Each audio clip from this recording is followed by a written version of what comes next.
un pouvoir parallèle, une force occulte, un État dans l'État. Peu importe l'influence qu'on lui prête, la franc-maçonnerie a depuis toujours alimenté toutes sortes de fantasmes.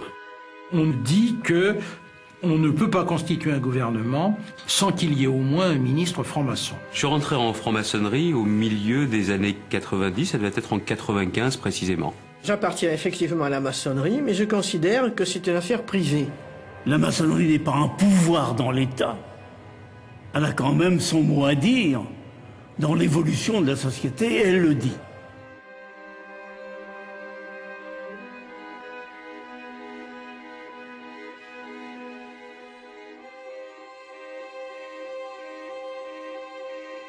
On ne peut pas dire que la franc-maçonnerie en France n'est pas un pouvoir, c'est un pouvoir.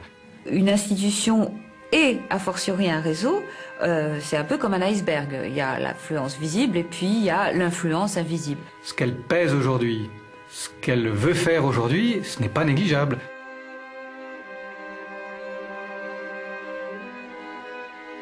Comment cette société de pensée fondée à la fin du XVIIIe siècle est-elle passée de la réflexion philosophique à l'action politique, au point de marquer de son empreinte la fondation de la République? La franc-maçonnerie inspire-t-elle encore certaines lois de la République? Est-elle encore un réseau avec lequel il faut compter?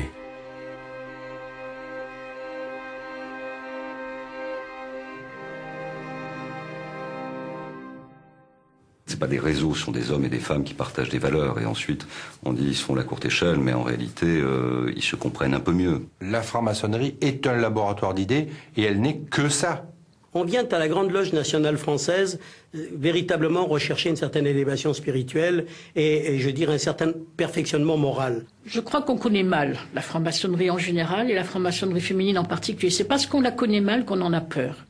La République et le système ont besoin de gens sûrs et disponibles, ne remettant pas en cause la légitimité de l'État. Alors ce qui est intéressant dans la franc-maçonnerie, c'est qu'elle ne complote pas, paradoxalement. Elle est extrêmement légitimiste. C'est sous le Second Empire que les francs-maçons s'emparent de questions politiques et préparent l'avènement de la Troisième République. Les loges accueillent de nombreux républicains qui luttent contre le régime en place, autoritaire, conservateur et soutenu par l'Église catholique.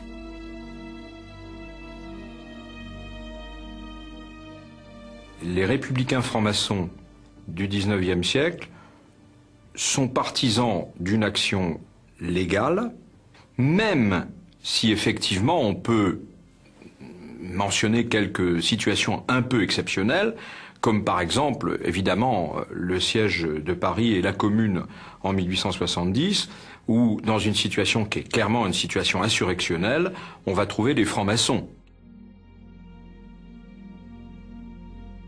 Je crois qu'il faut bien comprendre ce qu'est le monde politique, la société politique française dans les années 1870. Il n'y a pas de parti politique.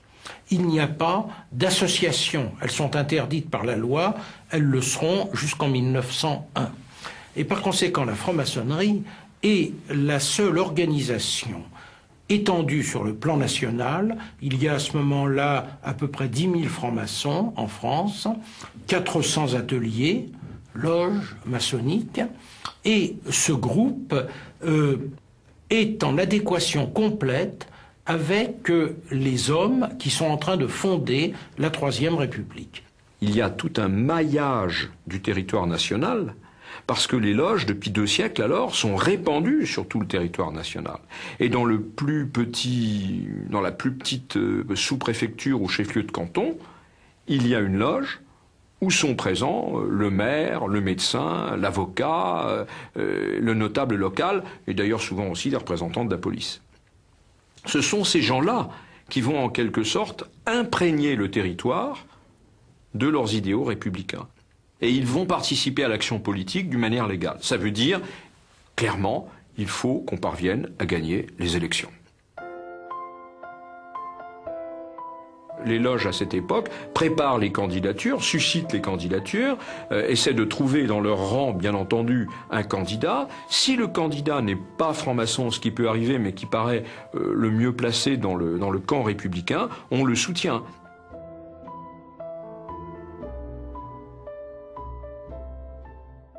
Cette symbiose qui s'établit au sein de l'élite républicaine entre les dirigeants politiques et l'appartenance à la franc-maçonnerie explique que dans les débuts de la Troisième République, une grande partie des ministres, des présidents du Conseil, des présidents de la République eux-mêmes ont appartenu les uns et les autres à la franc-maçonnerie.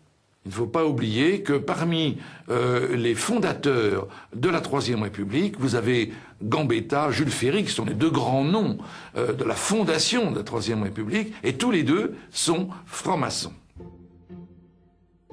À partir de 1880, les différentes victoires des candidats républicains vont permettre aux francs-maçons d'entrer massivement à la Chambre des députés et au Sénat.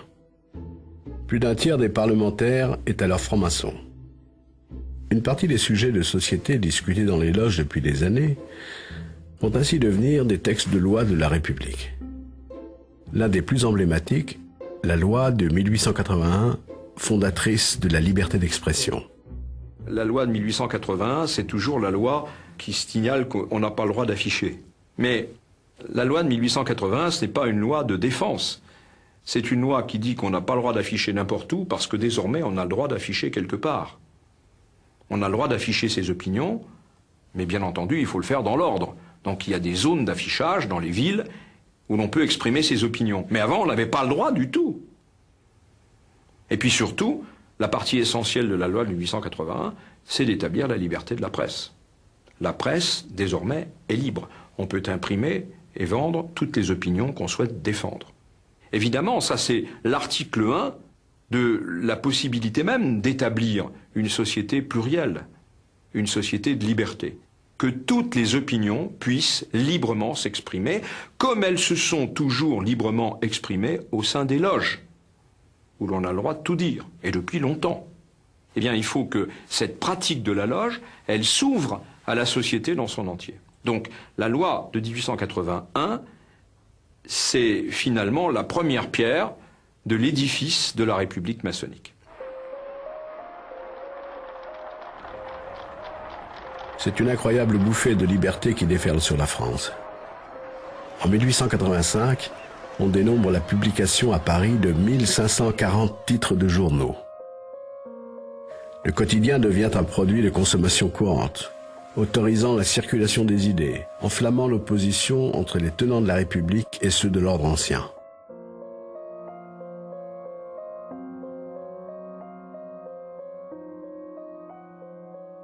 L'explosion d'hostilité à la République que manifeste l'Église catholique va probablement être un des éléments, sans doute pas le seul, mais un des éléments qui vont conduire la franc-maçonnerie à passer de ce socialisme spiritualiste qui était certainement anticlérical mais qui n'était pas anti-religieux, à quelque chose de tout à fait différent, où va apparaître l'idée de la morale laïque.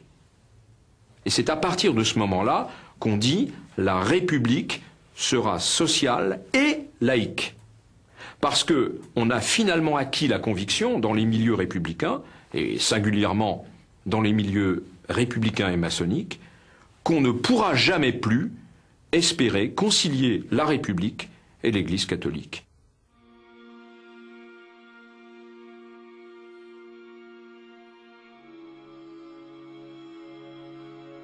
Cette laïcisation de la société, c'est Jules Ferry, un franc-maçon, ministre de l'Instruction publique, qui l'entreprend. Il révolutionne l'enseignement. Désormais, l'école sera obligatoire, gratuite et laïque pour les enfants de 6 à 13 ans.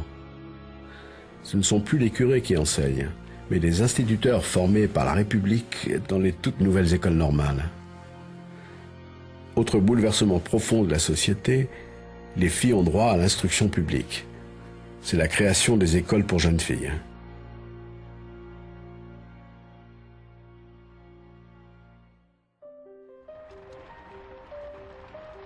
Dans la société française en pleine mutation, l'anticléricalisme devient un véritable combat et fractionne le pays en deux camps, républicains et cléricaux. La bataille laïque se poursuit. Les francs-maçons font voter une loi autorisant le citoyen à choisir ses funérailles, civiles ou religieuses. Mais la loi qui va provoquer le plus d'hostilité des milieux conservateurs est celle que défend Alfred Naquet, un franc-maçon. En 1886, on a enfin le droit de divorcer. Dans le mois qui suit le vote de la loi, les tribunaux enregistrent plus de 6000 demandes de divorce.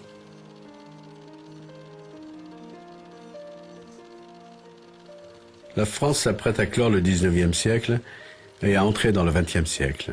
Le cinématographe vient d'y être inventé. Les expositions universelles témoignent de la foi de la société dans les progrès scientifiques et techniques. À la Chambre des députés, les francs-maçons dominent.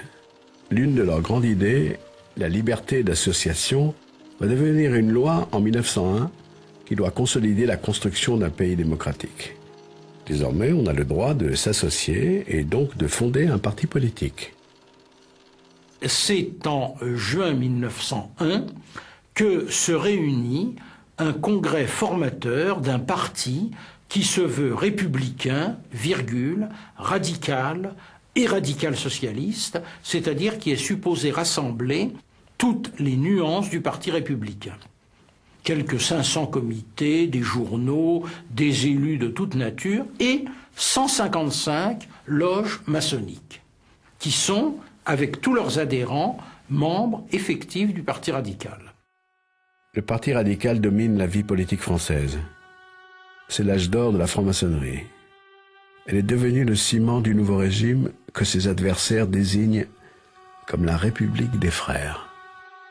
Est-ce que cette franc-maçonnerie est en quelque sorte un gouvernement occulte, comme l'affirment par exemple les catholiques, qui en sous-main dirige la République et dont les hommes au pouvoir ne seraient en quelque sorte que les marionnettes?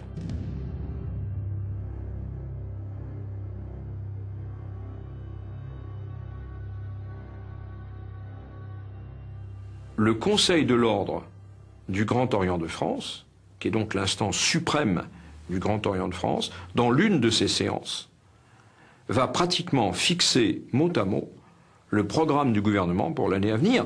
Mais il faut bien préciser que dans ce même Conseil de l'Ordre siègent plusieurs ministres du gouvernement. Et que d'une certaine manière, le Conseil de l'Ordre du Grand Orient de France a presque la valeur d'un conseil de cabinet. Cette collusion entre le pouvoir politique et la franc-maçonnerie va connaître son point culminant en 1904. Après avoir laïcisé l'éducation, les républicains s'attaquent à l'armée, bastion supposé conservateur au cœur de la République. Le général André, ministre de la guerre et franc-maçon, va organiser un système de fichage des officiers dont l'objectif est d'identifier les militaires anti-républicains ou trop ouvertement catholiques. Le système consiste à demander aux loges des renseignements sur les officiers qu'elles connaissent. Et éventuellement à faire des enquêtes. On pourrait presque dire des filatures. Et à envoyer ces renseignements sur des fiches qui seront centralisées par le secrétariat du Grand Orient de France et mises à la disposition du ministère de la Guerre. André va décider de qui passe au grade supérieur ou pas telle ou telle année. Et donc il a le tableau d'avancement qui concerne les états de service de l'officier, et à côté, il a la fiche qui lui est remontée par la loge de la ville où l'officier est en poste. 17 000 fiches de renseignements sont ainsi rédigées par les loges, bloquant la carrière de centaines d'officiers présumés anti-républicains. Parmi eux, un colonel qui n'oubliera pas, Philippe Pétain. Les anti-maçons vont faire éclater l'affaire et provoquer la démission du ministre et la chute du président du Conseil, Émile Combes, un franc-maçon, qui avant de quitter le pouvoir achève son chef-d'œuvre, la séparation des églises et de l'État. En 1905, la République est définitivement laïque. Quand on regarde en détail la loi de 1905, on découvre des chapitres dont le titre est assez surprenant, puisqu'il y en a un qui s'intitule « De la police des cultes ». Quand l'État assure la police des cultes, je considère qu'il n'y a pas de séparation, mais qu'il y a d'une certaine manière une mise en tutelle, une mise en résidence surveillée. Et c'était très exactement l'objectif. C'est-à-dire, en quelque sorte, couper les ailes de l'Église de manière qu'elle ne puisse plus entraîner la société française. Par la force de la loi, des curés sont expulsés, des couvents fermés, des congrégations interdites. Les biens de l'Église sont inventoriés. Les francs-maçons deviennent les ennemis désignés des mouvements conservateurs. L'antimaçonnisme, courant de pensée né au XIXe siècle, puise dans cette haine toute la vigueur nécessaire à la revanche qui se trame.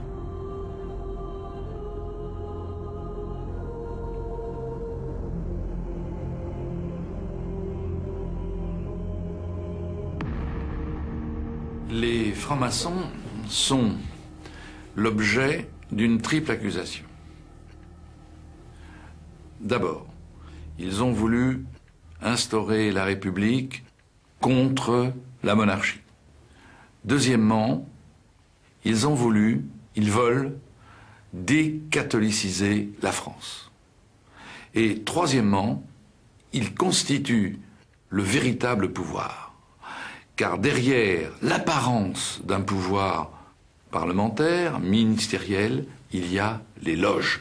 Il y a le Grand Orient, notamment. À partir du moment où la République est établie sur des bases solides et définitives, à partir du moment où l'Église catholique a perdu l'essentiel de son pouvoir, à partir du moment où les réformes concernant la vie familiale, l'éducation, la justice ont été accomplies, on peut dire que le programme intellectuel, le projet intellectuel de la franc-maçonnerie, qui est évidemment le projet républicain, mais que la franc-maçonnerie a porté largement, ce projet est accompli.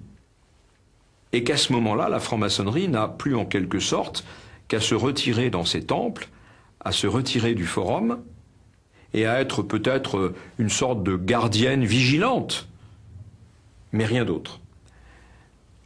Or, ce n'est pas ce qui s'est passé. La franc-maçonnerie, encore une fois, non pas en tant qu'institution, mais par l'intermédiaire d'un certain nombre de ses membres, s'est introduite dans l'appareil politique et elle y est restée. Elle y est restée et un certain nombre de personnes influentes, des ministres, des présidents du Conseil de la Troisième République, sont notoirement connus pour être des francs-maçons. À partir de ce moment-là, les francs-maçons qui, dans la période précédente, apparaissaient comme ceux qui militent pour que naisse un nouvel ordre des choses, prennent une autre figure. Ils deviennent ceux qui profitent du système politique qu'ils ont établi pour continuer à le dominer indépendamment du jeu normal des institutions.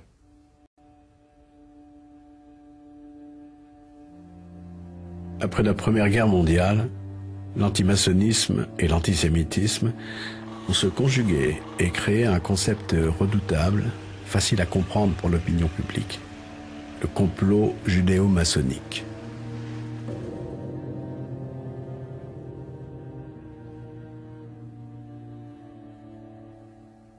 Dans les loges, les antisémites s'étaient aperçus qu'il y avait beaucoup plus de juifs que dans la population réelle.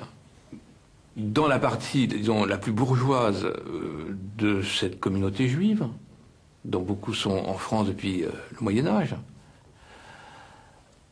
le progrès de la société les amène parfois à se déjudaïser, à ne plus pratiquer la religion de leurs ancêtres. Et à ce moment-là, la maçonnerie apparaît comme certainement un moyen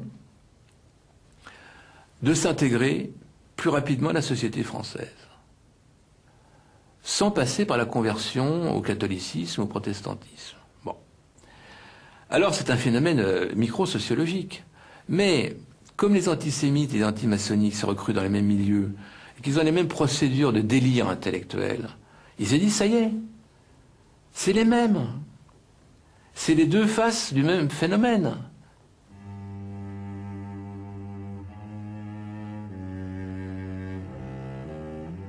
On voit bien que si on regarde les choses objectivement, tout ça c'est de l'ordre du fantasme. Mais le fantasme, nous le savons en étudiant la psychologie, il obéit à une fonction, il a une utilité.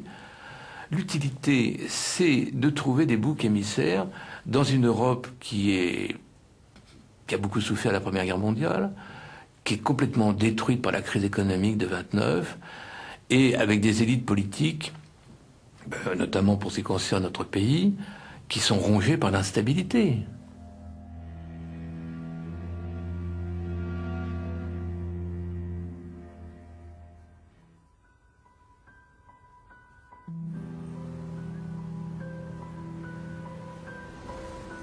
Dans les années 30, les francs-maçons perdent de leur influence sur la politique, alors que le pays s'enfonce dans la crise économique et que les conflits sociaux se durcissent. En 1936, le Grand Orient et son bras politique, le Parti radical, soutiennent la coalition de gauche menée par Léon Blum. La victoire du Front populaire voit le retour éphémère de quelques francs-maçons dans des ministères régaliens, comme l'Intérieur ou l'Éducation nationale.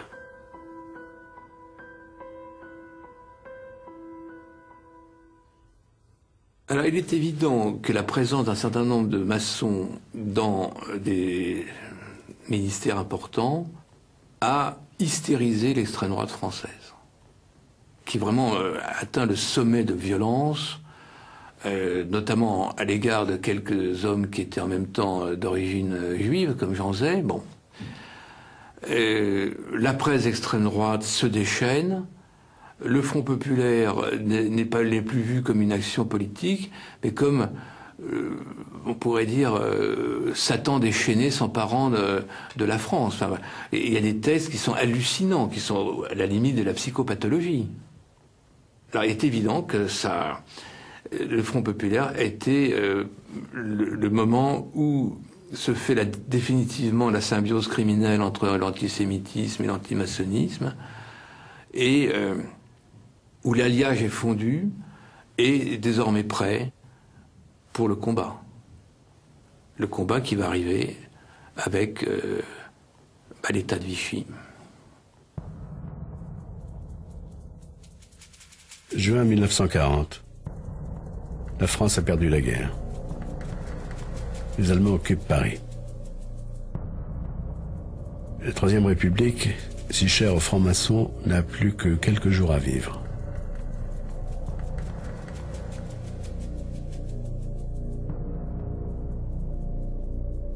Les Allemands rentrent dans Paris. L'une des premières choses qu'ils font, c'est d'occuper le ministère de l'Intérieur, la présidence du Conseil, le ministère de la Défense, qui étaient des lieux stratégiques. Eh bien, le même jour, ils occupent le Grand Orient de France. Parce que dans l'imaginaire des nazis, la franc-maçonnerie, c'était l'âme de la République démocratique. Le 22 juin, l'armistice est signé. La République est à terre. Et les parlementaires réfugiés à Vichy lui donnent le coup de grâce. Le vote des pleins pouvoirs à Pétain se fait par la Chambre du Front populaire, on l'oublie souvent mais c'est le cas. Évidemment, elle se fait avec des parlementaires francs-maçons qui croient à la solution Pétain par rapport au désastre. La consolation, c'est que parmi les 80 qui ne les ont pas votés, la très grande majorité est aussi franc-maçonne, donc ça soulage. Une partie de ceux qui vont voter pour Philippe Pétain ne votent pas pour des raisons idéologiques, pas forcément contre la Troisième République, en tous les cas pas forcément pour la Révolution nationale, mais ils votent donc pour que, pendant un laps de temps, ce Philippe Pétain, vainqueur de Verdun, en qui beaucoup de Français se reconnaissaient à l'époque, donc puisse avoir des pouvoirs temporaires. Et le petit père Pétain, 2 jours, 3 jours, 4 jours après, dit « Eh ben moi, je fais ma petite révolution juridique, je vous crée l'État français. »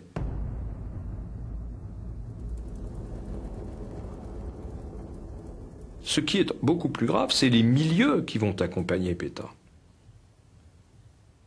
C'est-à-dire qu'avec le maréchal Pétain, arrivent en plein désastre national à la tête du pays les milieux les plus réactionnaires de la vie politique française. Et ces gens-là ont un certain nombre d'obsessions. Leur obsession, ça n'est pas d'assurer la vie quotidienne des Français. Leur obsession, c'est de détruire la République et tout ce qui soutient la République.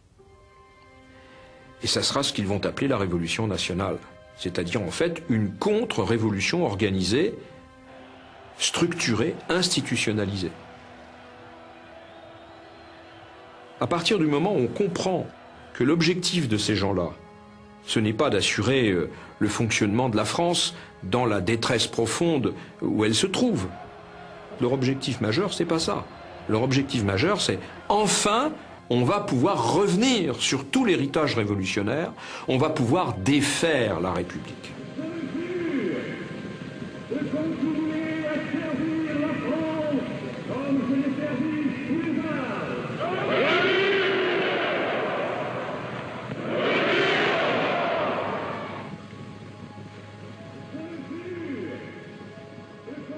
Lors du premier conseil des ministres de l'État français, Pétain fait jurer sur l'honneur à l'ensemble de ses ministres qu'aucun d'eux n'est franc-maçon et s'il l'a été, que plus rien ne le lie à son ancienne obédience. Il s'agit pour le maréchal d'une véritable obsession qui va devenir l'objet de l'un des tout premiers décrets du nouveau gouvernement. En plein mois d'août 1940, il faut se souvenir de ce qu'est l'état de la France, des millions de gens sur les routes, la détresse absolue, la désorganisation totale. Ce qu'il faut avant tout, c'est assurer la sécurité des personnes, le ravitaillement, le rapatriement des biens et des personnes. Eh bien, qu'est-ce que fait le gouvernement de Vichy? Au milieu du mois d'août 1940, il publie un décret qui dissout la franc-maçonnerie. Comme si c'était une urgence absolue. La disproportion ahurissante entre l'état catastrophique du pays, qui vient de subir la plus gigantesque défaite militaire de son histoire, et cette décision, nous allons dissoudre la franc-maçonnerie, la disproportion est tellement monstrueuse qu'il faut s'interroger. La précipitation à prendre des mesures antimaçonniques est l'illustration de la profondeur de la haine. D'ailleurs, à cette époque-là, le maréchal Pétain a une phrase qui est terrible. Il dit « Un juif n'est pas responsable de sa naissance, un franc-maçon l'est toujours de ses choix ». Terrible ironie de l'histoire, c'est un franc-maçon repenti, Michel Pérouton, ministre de l'Intérieur, qui est chargé de la mise en application des décrets antimaçonniques. Il le fera avec zèle et une bonne connaissance du dossier. Toute la machine administrative s'est mise en branle à partir de là, alors à la fois du côté des préfets, des maires et des services de police. Et ça a été le point de départ de la création du service des sociétés secrètes. Et il s'agissait essentiellement d'avoir un fichier le plus complet possible des francs-maçons. En quelques mois, l'administration fait remonter au service des sociétés secrètes des milliers de noms de francs-maçons. Un deuxième décret ordonne, en août 1941, la publication de tous ces noms au journal officiel, les désignant ainsi à leurs concitoyens.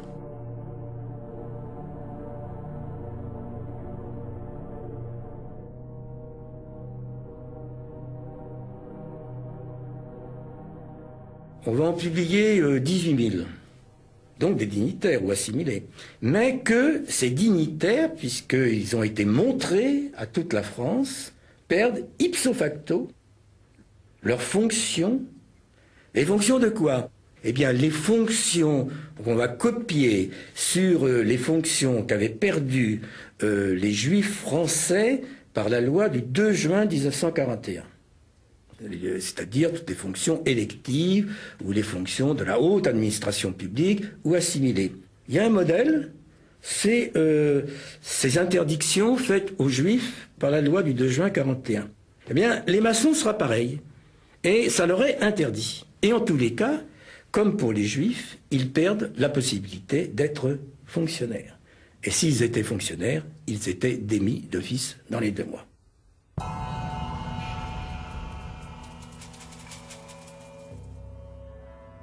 Mais le jour où on s'est mis à dire, dans le 3e canton de telle circonscription, messieurs un tel bidule et machin sont francs-maçons, monsieur truc est le vénérable de la loge, les gens commençaient à dire, ah bah attendez, la franc-maçonnerie, si vous voulez, mais le docteur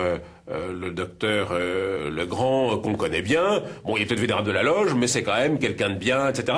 Puis attendez, puis l'instituteur qui garde les enfants un peu plus tard quand il y a les récoltes, etc. Vous n'allez pas l'embêter, vous n'allez pas le... Bon, les francs-maçons, si vous voulez, en général, mais... Et donc, finalement, on s'est arrêté de publier ces listes parce que ça a été contre-productif. Naturellement, dans ces listes de milliers de noms, il y avait peut-être des gens qui avaient eu à certains moments des comportements pas remarquables, mais la plupart étaient des petits notables de la Troisième République qui étaient estimés par leurs concitoyens, qui jouaient un rôle dans la vie sociale, et donc Vichy s'est arrêté de publier ces listes à la suite d'un certain nombre d'échanges avec les préfets de Vichy qui ont dit, au contraire, loin de décrédibiliser la franc-maçonnerie, ça leur rend sympathique aux gens, donc arrêtez de publier des noms, continuez à dire du mal de la franc-maçonnerie en général, mais ne publiez plus de liste de francs-maçons. Dire du mal, c'est ce à quoi va s'employer le service des sociétés secrètes par la publication de revues antimaçonniques et l'organisation d'une grande exposition dans laquelle la franc-maçonnerie est présentée comme responsable de l'effondrement de la France. Au Petit Palais vient de s'ouvrir l'exposition maçonnique qui jette la lumière sur la curieuse et mystérieuse mise en scène établie par les francs-maçons qui prétendaient ainsi à impressionner leurs adeptes.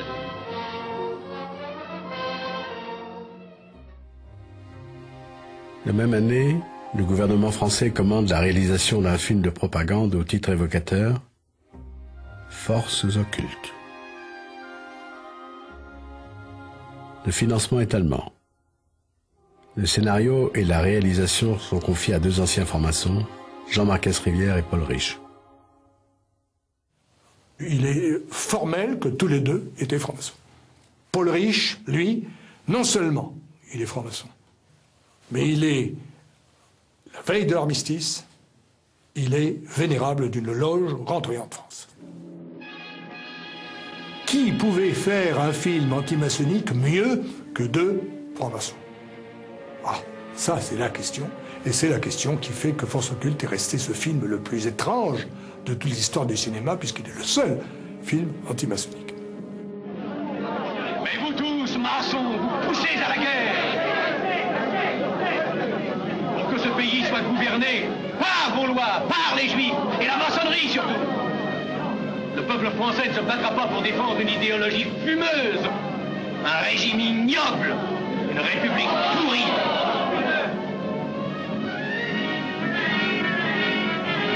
Vous êtes tous des menteurs et des faussaires. Il sort au cinéma des Champs-Élysées à Paris et il a un succès public. 219 000 personnes, spectateurs la première semaine. 299 000 la deuxième semaine. Il n'y a pas une critique qui dit « c'est dégueulasse ce qu'on vend, ce qu'on nous montre ». Il n'y en a pas. Il n'y en a pas.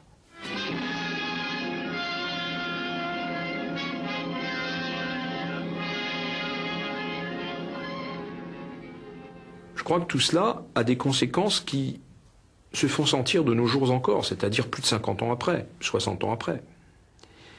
C'est à partir de cette époque que les francs-maçons en France répugnent absolument à reconnaître leur appartenance. Et du coup, par une espèce de cercle vicieux, en refusant de décliner leur appartenance, ils alimentent la thèse selon laquelle si les francs-maçons se cachent, c'est qu'ils ont des choses à cacher. À l'heure de la Libération, après 4 années de persécution, le bilan pour la franc-maçonnerie est lourd. Des centaines de francs-maçons sont morts dans la résistance ou la déportation. La terreur a fait fuir la majorité des membres, et en 1945, le Grand Orient ne compte plus que 6 000 adhérents, et la Grande Loge de France à peine 3 500. La maçonnerie ne sort du trou noir qu'au début des années 50. Mais elle n'est plus la même. Elle n'est plus la même, notamment quant à son implication dans le jeu politique. Parce que les francs-maçons ont commencé une réflexion sur eux-mêmes, et en particulier une réflexion critique. Et ils se sont dit, pourquoi y a-t-il eu, pendant 4 ans, un tel déchaînement de violence sur nous? C'est parce qu'on nous avait identifiés à l'appareil politique. Il n'y a pas d'autre raison. On nous avait identifiés à l'appareil politique. De sorte que si nous replaçons nos pas dans les pas de nos aînés, nous pouvons courir les mêmes risques.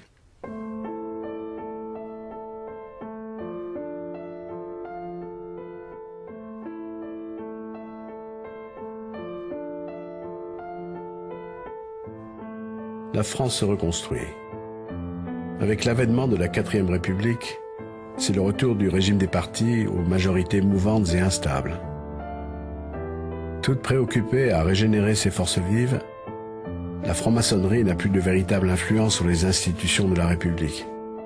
Pire, elle est devenue malgré elle un fantôme du passé, la relique d'un régime ancien. La 4e République, contrairement à la 3e, est ouverte aux catholiques. Pourquoi? Parce que ce qui crée désormais la légitimité républicaine, ce n'est plus la laïcité, même s'il faut être laïque, naturellement, c'est la résistance. La France libre, la résistance.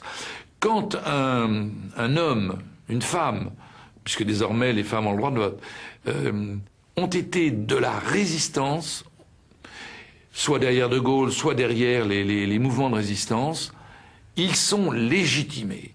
Et c'est ainsi que le grand parti nouveau, c'est le MRP, le Mouvement républicain populaire, qui est un parti confessionnel, qui ne veut pas être un parti catholique ou un parti chrétien, mais bon, il n'empêche que c'est quand même un parti qui est dirigé par des démocrates chrétiens qui ont tous été plus ou moins dans des mouvements de jeunesse catholiques et qui pendant la guerre ont été des résistants. Désormais, les groupes qui dominent la vie politique française n'ont pas de rapport étroit, voire pas de rapport du tout, voire ne peuvent pas avoir de rapport avec la franc-maçonnerie. C'est le cas du Parti communiste qui a le vent en poupe depuis 1945 et qui, depuis les 21 conditions, interdit depuis 1923 toute appartenance à la franc-maçonnerie. En 1958, les francs-maçons sont désormais trop peu nombreux parmi les parlementaires, ou trop désunis, pour s'opposer au vote des pleins pouvoirs au général de Gaulle. De Gaulle le militaire, de Gaulle le catholique, de Gaulle qui représente aux yeux des francs-maçons une menace certaine contre les fondements de la République. Certains disaient qu'avec le retour du général de Gaulle au pouvoir, la République allait être menacée. Il y a une très forte réticence au système institutionnel qu'il met en place, qui inquiète les maçons, qui n'est pas leur forme de république. On se souvient de cette fameuse conférence de presse où l'on demande au général de Gaulle s'il va maintenir les libertés fondamentales.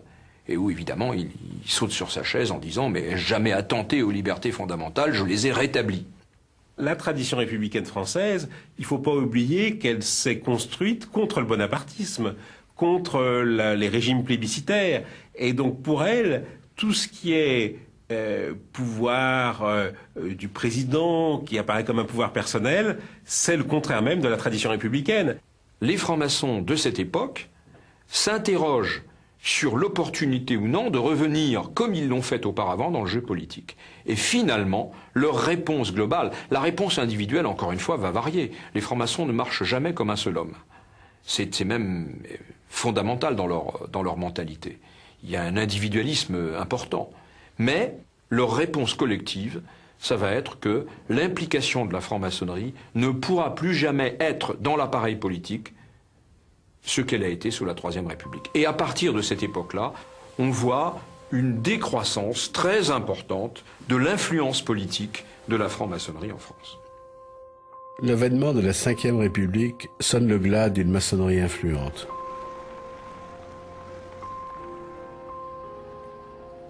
Dans les différents gouvernements du général de Gaulle, peu de francs-maçons, à l'exception de Philippe de Chartres ministre de l'Équipement et du Logement. Le général savait que j'étais maçon, il savait que je ne serais pas l'œil de Moscou du Grand Orient de France à l'intérieur de son gouvernement et que mes capacités ne seraient pas toutes concentrées vers une volonté de changer le gouvernement en fonction des oukases du Grand Orient. Tout le temps où j'ai été ministre du général et de Georges Pompidou, j'étais vénérable de ma loge, la loge Paris. Et pendant tout ce temps, 2 fois par mois, je présidais ma loge. Et tout le monde le savait, les renseignements généraux le savaient. Et pour qu'on ne l'ignore pas, je me faisais conduire en voiture et je laissais devant la porte du Grand Orient ma cocarde allumée. Ce qui montre que le secret maçonnique, n'est-ce pas, est lui aussi un mythe. Dans les années 60 et 70, la franc-maçonnerie a probablement trouvé un nouveau moyen de s'insérer dans le jeu politique, en se réservant quelques dossiers. Il ne s'agit plus de parler des grandes réformes de l'État, mais de se réserver quelques dossiers où elle estime avoir une légitimité. C'est ainsi qu'on sait, par exemple, que des loges ont été très actives et des francs-maçons ont été très actifs pour le vote de la loi sur la contraception ou pour le vote de la loi sur l'avortement. On citait tous à ce moment-là l'exemple de Lucien Neuwirth, parce que Lucien Neuwirth s'est imposé dans la lutte pour la libéralisation de la pilule. On s'est mis à dire, mais pourquoi est-ce que c'est lui qui a défendu ce projet? Alors d'autres nous ont dit, parce que le projet avait été inscrit à l'ordre du jour des travaux de la maçonnerie dans les années précédentes. Bon, c'est à ce moment-là, si vous voulez, qu'on s'est tous mis un peu, tous les journalistes, on s'est mis à découvrir la franc-maçonnerie, pour ceux d'entre nous qui ne la connaissaient pas, et à parler de ça. Les médias, après 2 décennies d'oubli, vont faire de la franc-maçonnerie un sujet de presse récurrent, poussant l'institution à jouer le jeu ambigu de la communication. Je m'engage à garder inviolablement le secret maçonnique, à ne jamais rien dire ni écrire sur ce que j'aurais pu voir ou entendre, pouvant intéresser l'ordre, à moins que j'en ai reçu l'autorisation. Les francs-maçons cherchent aussi à revenir dans le jeu politique. À gauche, Charles Hernu, membre du club des Jacobins, décide d'aider François Mitterrand qui n'a plus ni parti ni tribune. Il y a eu, si vous voulez, dans les années 70, un certain nombre de maçons de gauche qui ne se sont pas satisfaits du Parti socialiste tel qu'il était et qui ont constitué des clubs ou des formations politiques comme la Convention des institutions républicaines, parce qu'ils avaient le sentiment que celui qui répondait le mieux à leurs aspirations philosophiques, maçonniques, politiques, à leur sensibilité, etc., c'était François Mitterrand, et qu'ils ont voulu l'aider à accéder au pouvoir. Le club des Jacobins est un club qui a beaucoup aidé François Mitterrand à titre personnel, mais aussi dans la création de la Convention des institutions républicaines. On a fait c'est une fédération de clubs. Et là, il est vrai que les gens qui s'occupaient de cela, ils étaient tous maçons au départ. François Mitterrand va maintenant pouvoir jouer sur les réseaux maçonniques au sein du Parti socialiste et en conquérir la direction.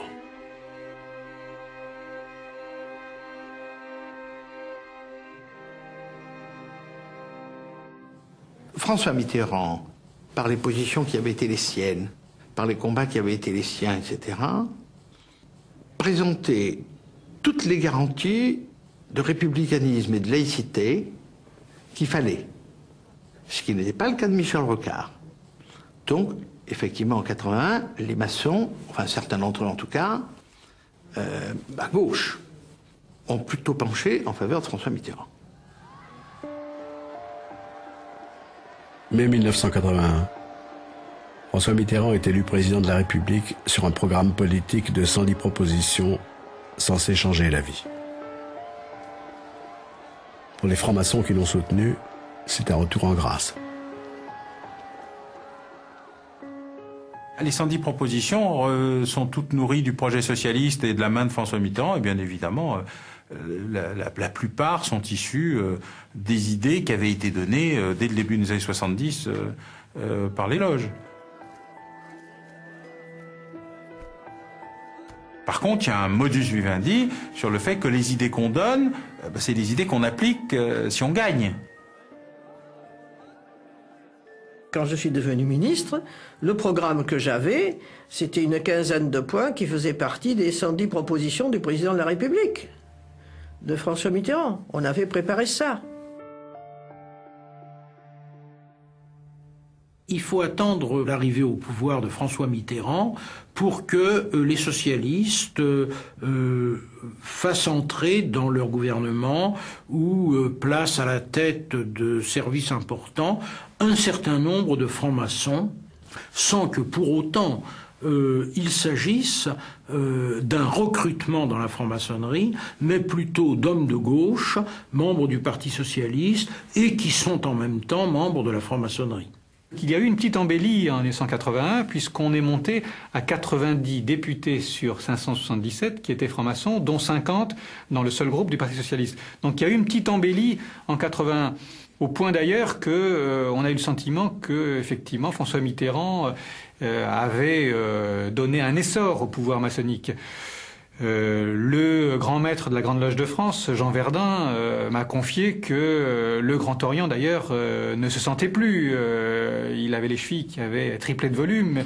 Ils avaient le sentiment que, dès lors, ça y est, c'était une renaissance du Grand Orient au sein de la République et que pas une loi ne devait être adoptée à l'Assemblée sans être passée par l'obédience Grand Orient. L'école laïque, le grand combat de la franc-maçonnerie. En 1983, Alain Savary, ministre de l'Éducation nationale, défend un texte de loi visant à supprimer l'aide financière de l'État aux écoles privées. Alors je crois qu'il est indéniable que le texte sur le grand service public unifié de l'éducation nationale était un remerciement, un cadeau, un retour d'ascenseur à la franc-maçonnerie. Savary a été a porté ce texte qui faisait partie des 110 propositions, que ça s'est très mal passé, que Monseigneur Lustiger a mobilisé plus d'1 million de gens dans la rue.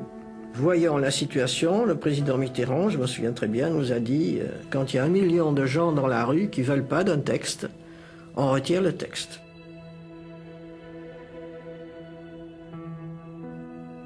Les francs-maçons cherchent toujours à comprendre pourquoi ils ont échoué en 1983.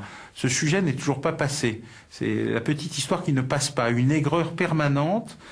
Pourquoi, alors que sur le terrain politique, les idées maçonniques portées par la gauche avaient obtenu la majorité à l'Assemblée, l'élection de François Mitterrand, l'abolition de la peine de mort, la libéralisation des ondes, de la radio-télévision, tout le programme y était passé.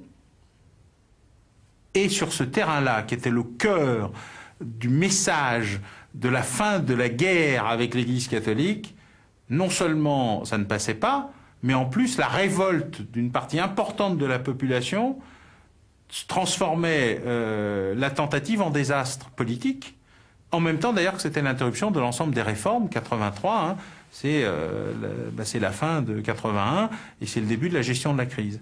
Et je crois que là, la maçonnerie est soudain entrée dans une phase qui l'a amenée à sa grande crise de 1995, c'est-à-dire à quoi on sert.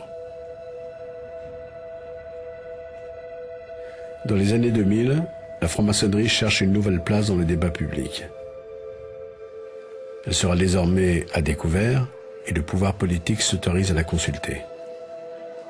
Mesdames et messieurs les grands maîtres, mesdames, messieurs, je suis heureux de recevoir aujourd'hui les représentants d'une tradition philosophique qui a pris une part si importante en France et dans le monde à l'élaboration et à la diffusion des idées républicaines. Au moment de l'affaire du voile islamique dans les écoles, la franc-maçonnerie, vigie de la laïcité, revient au premier plan. Beaucoup de maçons était favorable à la loi sur le voile à l'école pour protéger nos enfants de ce qui était utilisé comme un élément de religion et comme un bélier pour enfoncer essentiellement des principes républicains. Et nous partions du principe que nous souhaitions absolument, et coûte que coûte, protéger les consciences en formation, notre jeunesse, de toute influence extérieure, essentiellement religieuse. De toute façon, c'est un sujet qui est devant nous. L'application, la préservation de la laïcité dans notre façon de vivre ensemble. Donc la maçonnerie aura un cheval de bataille, quoi qu'il arrive à l'avenir, sur ce sujet. Par un étonnant paradoxe, plus la franc-maçonnerie a perdu de son influence réelle sur le pouvoir, plus son influence fantasmée est montée en puissance. Comment va-t-on faire croire aujourd'hui que dans une France de 65 millions d'habitants, les 120 000 maçons répartis en 12 obédiences qui n'arrêtent pas de se tirailler entre elles dirigent ce pays? Alors, le nombre de parlementaires francs-maçons, Assemblée, Sénat, Parlement européen, est d'environ 10% de l'effectif, c'est-à-dire il y a environ 1 millier de parlementaires tout compris, ça fait à peu près 10% de l'effectif. Aujourd'hui, le pouvoir n'est plus dans les obédiences. Il est dans la République, dans les partis politiques qui font, depuis la 5e République clairement, mais même forcément depuis la 4e, le pouvoir républicain. Je sais bien que quand la gauche affronte la droite, il y a des francs-maçons partout. Donc si c'était si facile et si c'était un réseau, il n'y aurait pas de gauche, il n'y aurait pas de droite, il y aurait les francs-maçons et les autres. C'est pas le cas. Voilà, c'est pas le cas. Pourtant, la franc-maçonnerie se porte bien. Le Grand Orient de France et la Grande Loge nationale de France se livrent à une véritable concurrence. Alors, la franc-maçonnerie n'est-elle qu'une boîte à idées? Une gardienne du temple républicain? Où se situe aujourd'hui le pouvoir maçonnique? La franc-maçonnerie, aujourd'hui encore, possède de nombreux fiefs, de nombreux lieux de pouvoir dans lesquels elle est très influente, et qui sont quelquefois des lieux où s'exerce le pouvoir régalien. Je pense au ministère de l'Intérieur, où en gros, on peut dire qu'un commissaire de police sur 4, et à l'échelon du dessus, un contrôleur général sur 2 est franc-maçon. Elle progresse essentiellement dans les milieux d'affaires que sont les chefs d'entreprise, les cadres supérieurs d'entreprise, éventuellement les notaires, les avocats. Et là, effectivement, ça déplace le pouvoir politique. C'est plus le pouvoir politique traditionnel, mais c'est le pouvoir politique au sens sociétal, économique. Il y a également toutes les entreprises publiques ou ex-publiques, c'est-à-dire EDF, La Poste, Air France, mais aussi les banques ex-nationalisées, tout le secteur mutualiste, où les réseaux francs-maçons jouent un rôle considérable. S'organiser en réseau, ça ne veut pas dire être un réseau qui prend un pouvoir ou qui va mettre la main sur tel homme politique ou sur tel président de la République. Moi, je vous prends un exemple. Mon père a été grand maître du Grand Orient. C'était un homme d'influence, c'était un homme convaincu, et qui, je crois, a appliqué dans son entreprise sa vision maçonnique, de solidarité, et puis ça tombait bien, puisque la structure coopérative ou mutualiste répond parfaitement aux objectifs maçonniques de travail en commun. Il se trouve qu'il était de la promo de Sciences Po de Chirac. Sophie Coignard dans son livre d'ailleurs, et puis c'est connu de tous, on dit chaque président de la République avait son grand maître, et on dit Barouin était le grand maître de Chirac. C'était d'abord des amis, qui partageaient ensuite des valeurs certaines sur certains points, qui étaient en opposition sur d'autres, qui se comprenaient. Il se trouve qu'ils se connaissaient bien et depuis longtemps. Il se trouve que l'un a été Premier ministre et l'autre a été grand maître du Grand Orient.